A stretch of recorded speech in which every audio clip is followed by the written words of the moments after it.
Calls the high-level visits an aggressive show of power. The FBI has set up a task force to investigate attacks targeting Tesla vehicles. A growing number of Teslas have been vandalized, apparently to protest the role of Elon Musk in the Trump administration. A number of incendiary devices were found today at a Tesla showroom in Austin, Texas, where the company is headquartered. On Wall Street, the big three stock indexes finished the day with gains. Investors are hopeful the president is softening his stance on tariffs.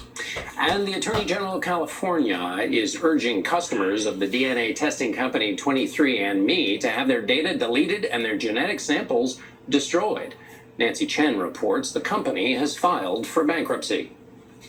You always wonder, who does make you who you are? We've all seen the commercials. Since 23andMe was founded nearly 20 years ago, 15 million people have mailed their saliva and about $100 to the biotech company. In return, they've gotten back their genetic heritage, health reports, and surprise connections with long-lost family. Now in bankruptcy, the company will likely be sold. I do think this is a privacy nightmare. Jenny Foz with Consumer Reports says customers' genetic information could be part of a corporate sale. In this data, there could be clues about diseases that you have or diseases you may be predisposed to.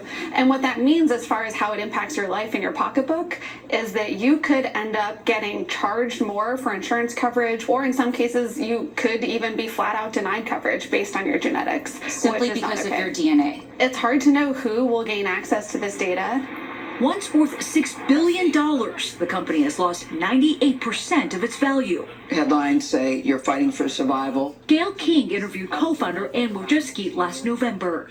We're doing all kinds of things for the first time. So we will make mistakes, 100% admit all of that, but we will always, my commitment to the world has always been, I will always learn from my mistakes. Those mistakes cost her her job.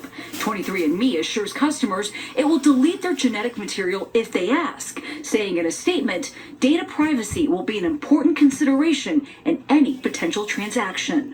What should people know moving forward? People should know that genetic information is highly sensitive, that any institution that has your genetic information could have a different future than what you're imagining right now.